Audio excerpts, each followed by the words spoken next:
gaya parentingnya tuh gimana sih sampai bikin kamu itu sangat terinspirasi gitu.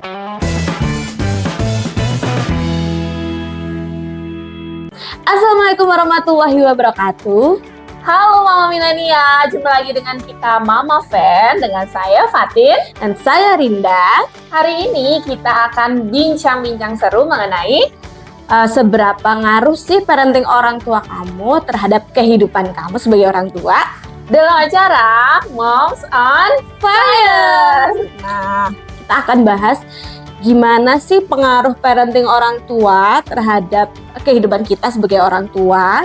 Kalau dari kamu, di zaman milenial ini kan banyak banget ya ilmu-ilmu parenting yang bisa kita dapatkan. Bahkan di sosial media itu banyak banget orang-orang atau influencer yang share tentang gaya parenting mereka. Nah, kalau dari kamu pribadi, siapa sih yang paling menginspirasi untuk gaya parenting kamu ke anak kamu? Ya, jadi gaya parenting aku itu sebenarnya sangat dekat dengan gaya parenting orang tua aku, terutama ibu aku. Ya, jadi gaya parenting yang dulu diaplikasikan oleh bunda dan ayah aku sewaktu aku kecil itu sangat membekas di alam bawah sadar dan membuat aku seperti sekarang ini, dan rasanya aku ingin mengaplikasikan itu juga ke anak-anak aku. Wah, luar biasa banget ya berarti ya bunda sama ayah ya gaya parentingnya.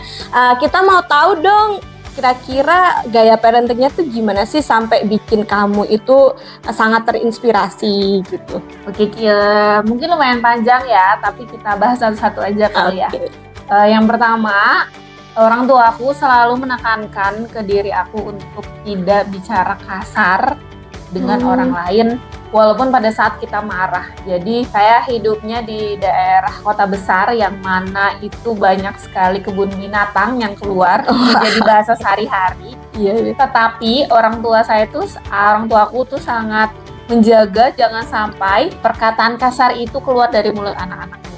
Jadi meskipun aku sering banget denger ya dari tetangga, dari teman sekolah, dari orang di jalan itu banyak yang mengumpat-umpat kata-kata kasar, tapi karena orang tua aku di rumah tuh sangat menanamkan daya bicara yang baik, sehingga aku sangat merasa salah kalau keluar kata-kata itu dari mulut aku. Dan orang tuaku pun nggak pernah itu sekali-kali mengumpat di depan anaknya, sehingga aku nggak pernah punya contoh untuk mengumpat. Jadi sehingga nggak boleh lah itu kata-kata umpatan keluar dari mulut aku, walaupun umpatan yang halus, umpatan bahasa Indonesia, bahasa Jawa ataupun bahasa Inggris. Yang namanya umpatan kan tetap umpatan. Hebat banget ya berarti, maksudnya bisa menanamkan itu, padahal kita tahu sendiri kan kota besar itu kayak gimana. Terus apalagi mam selain itu? Dari sisi sama saudara ya. Aku kan anak terakhir nih, Kak, aku cowok 2. Nah, tentunya kita sering berantem, sering dicilin namanya anak terakhir, tapi ibuku selalu berupaya mengakurkan aku dan kakakku. Sehingga setiap kali habis berantem, kita didudukin bareng, terus hadap-hadapan, dievaluasi, kamu kenapa, salahnya apa, kamu salahnya apa. Terus kita berdua pasti sama-sama minta maaf dan berjanji nggak mau diulangin. Dan kata-katanya tuh letter luck, dan aku hafal banget setiap kali kita berantem pasti kata-katanya, kakak, Ade minta maaf ya, Ade janji nggak ngelakuin lagi. Udah pasti itu terus, sehingga aku yang paling sering berantem aku sama kakak yang kedua ya, karena paling deket jarak. Tapi karena kebiasaan kita itu kayak gitu, setelah berantem kita selalu berdamai, sehingga aku sama aku tuh deket banget. Malah bikin dekat ya, jadi kata-kata maaf itu ya. Jadi bener-bener bisa mengakurkan kita. Anak-anaknya ibuku tuh nggak ada yang namanya berantem sampai musuh-musuhan, benci-benci, nggak ada. Jadi kita semua saling menyayangi satu sama lain, karena bukan yang kita nggak boleh berantem, boleh berantem, tapi setelah berantem kita harus minta maaf, kita berdamai lagi. Jadi kan nggak ada gengsi ya, kita mau minta maaf itu nggak ada gengsi. Jadi terbawa nggak sih mam ke kehidupan bersosial juga? Maksudnya kalau kita salah, kita nggak gengsi buat minta maaf? Iya, terbawa. Jadi terbawa juga setiap ada masalah, ya kita minta maaf apabila kita punya kesalahan, dan kita harus memaafkan orang lain apabila ada kesalahan. Iya, bener banget ya. Bagus banget ya, itu kan bisa kita terapkan nih kehidupan sehari-hari terus kita. Terus ada lagi nih yang terkait sama orang lain. Misalnya aku habis berantem sama orang lain di luar, terus aku ngadu sama ibu atau ayahku ya. Terus aku kan pasti jelek-jelekin orang yang aku aduin tadi itu di ini Iya. ini.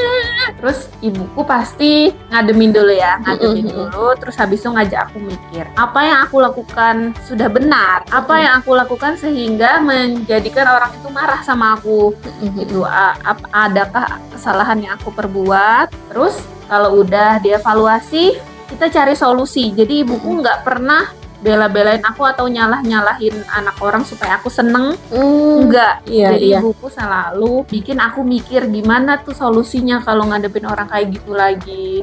Aku harus ngapain, sehingga dari kecil tuh aku sudah dididik untuk jadi problem solver.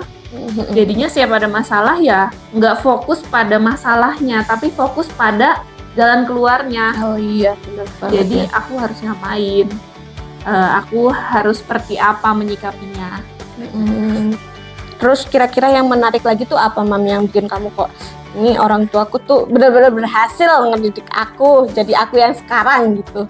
Ya, jadi kebetulan aku kerjaannya sebagai dokter ya. Iya. Jadi aku jadi dokter itu karena dari kecil main jadi dokter, dan ternyata ya, dan itu memang udah ditanamkan dari kecil, orang tua aku pengen aku jadi dokter ya. Tapi bukan dengan kamu jadi dokter ya, kamu jadi dokter, enggak. Tapi dengan menumbuhkan rasa ingin tahu, penasaran, budaya berpikir kritis itu dari kecil. Gitu Jadi emang. orang tua aku tuh suka buku dan sadar bahwa pendidikan itu sangat penting, sehingga aku waktu kecil itu sudah dikenalkan dengan banyak banget buku ilmu pengetahuan, yang mana mata aku selalu berbinar setiap kali aku mendapat ilmu baru. Sehingga itulah yang menjadikan aku orang yang selalu ingin belajar. Dan itu juga dicontohkan oleh orang tuaku, yang mana walaupun udah punya anak masih sekolah, masih belajar gitu. Nah, sehingga aku jadi selalu ingin belajar lagi dan belajar, apalagi ketika tahu ilmu kedokteran yang sangat menarik. Ya aku sangat senang belajar itu gitu. Jadi, dan selain itu ibuku juga menanamkan budaya berpikir kritis tuh dari aku kecil. Jadi gitu. Kalau aku pengen beli sesuatu, ibuku tuh nggak bilang nggak boleh, udah punya jangan dibeli, nggak kayak gitu. Tapi ngomongnya coba dipikir kira-kira kalau beli barang itu manfaatnya lebih banyak nggak daripada mudaratnya. Jadi kalau beli barang itu kira-kira akan dipakai enggak atau malah akan diabaikan, kira-kira banyak manfaatnya enggak, kalau banyak manfaatnya dibeli aja gitu ya. Jadi itu sih memang ngaruh banget ya. Selama aku kenal sama kamu, emang Dokter Fatin ini tuh nggak pernah yang FOMO gitu, misalnya beli apa gitu tuh enggak, dia emang kayak gitu sih. Emang nyata ya ini. Ya itu juga yang terkait FOMO ya. Jadi ibuku dan ayahku juga nggak pernah membelikan barang yang lagi hits atau lagi ngetren. Kenapa? Karena nggak pengen aku terbawa arus, terbawa apa ya, yang viral-viral. Jadi kalau misalnya ada gadget yang lagi viral atau ada barang yang lagi gitu di pasaran, aku juga pengen, dan itu sangat tidak boleh kita beli hal itu. Kenapa? Karena nggak pengen anak-anaknya itu terbawa arus. Ya, dan di dunia nyata sekarang juga kita melihat bahwa banyak banget orang atau anak-anak yang ketika lingkungannya jelek dia akan mudah terbawa arus. Iya sih, benar banget. Ya, padahal itu bermula dari pendidikan prinsipal itu yang ada di rumah. Ketika kita sudah dididik untuk tidak mudah terpengaruh orang lain, maka kita akan berprinsip, punya prinsip. Jadi nggak gampang ikut-ikutan orang, walaupun itu hal yang remeh-temeh seperti mainan viral atau gadget yang lagi viral kayak gitu. Jadi itu sangat berdampak buat aku dan pengen aku tularkan ke anak aku. Iya sih, bener banget. Soalnya zaman sekarang ini kan kalau kita terbawa arus itu kan bahaya banget ya, Mas. Banyak banget apalagi di sosial media itu tren-tren yang benernya nggak boleh ditiru sama anak-anak sih ya. Dan ada lagi nih mungkin terakhir ya, satu lagi yang aku sangat berkesan dari yang didikan ayah ibuku itu selalu ngajarin aku untuk visioner atau berani bermimpi. Jadi dari kecil itu aku udah diajakin ngebayangin masa depan aku tuh kayak gimana gitu. Ngebayangin aku udah jadi dokter misalnya, terus aku membuat banyak kegiatan sosial misalnya, itu tuh hal-hal yang style tapi sudah aku bayangin dari masa aku kecil. Jadi Oh, sehingga iya. betapa besar motivasi aku untuk meraih impian aku tuh dari situ. Dan juga orang tua aku selalu mendukung aku supaya jadi berani ketika ada ibuku memang orang yang aktif di organisasi ya. Dan aku sering diajak gitu. Ketika ada kesempatan aku ngomong di depan, maju. Aku disuruh maju walaupun aku masih anak SD waktu itu. Aku disuruh maju ngomong di hadapan ratusan orang dewasa, dan itu kan butuh keberanian, dan itu kalau orang tua nggak mendukung aku nggak bakal kayak sekarang gitu. Iya.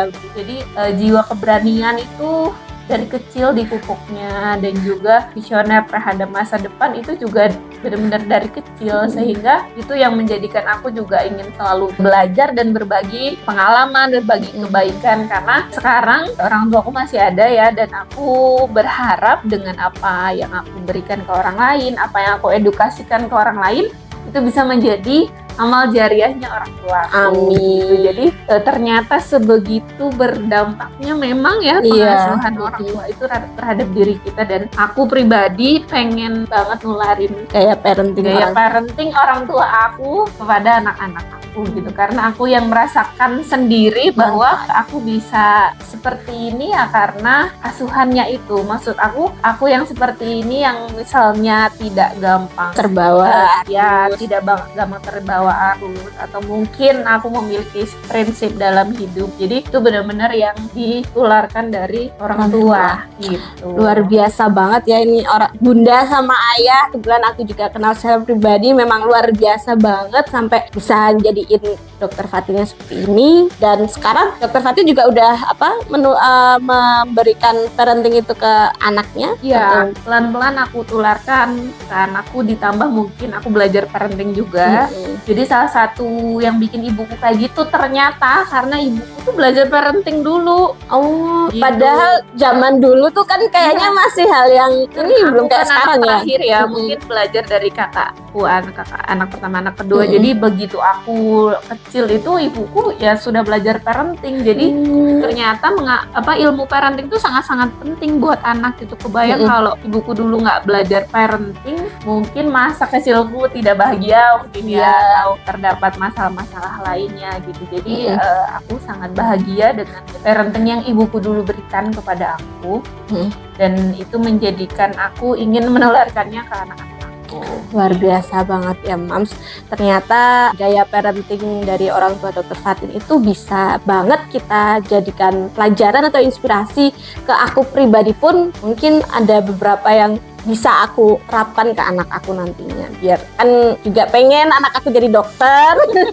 Jadi mungkin mulai sekarang juga bakal aku kasih pengertian gitu, jadi biar tertarik dulu gitu ya Mams. Jadi Mams, aku cerita ini ya bukan untuk gimana-gimana, mungkin bisa jadi inspirasi buat moms lainnya dalam mencari trik cara bagaimana mendidik anak-anak kita. Karena apa yang kita berikan sekarang atau setiap detail yang kita aplikasikan ke anak, ilmu parenting itu akan sangat berdampak untuk anak di masa dewasa.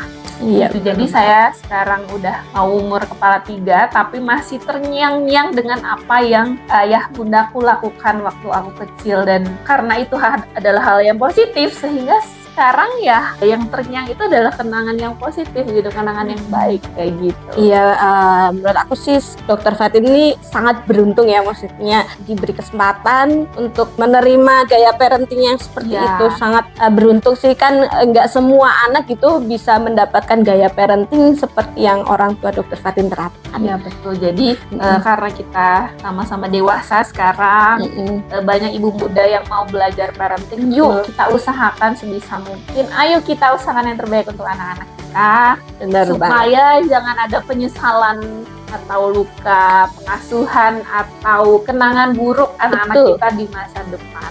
Iya betul banget. Jadi semoga nanti kita sebagai orang tua bisa lebih bijaksana dalam memberikan pengasuhan kepada anak-anak kita.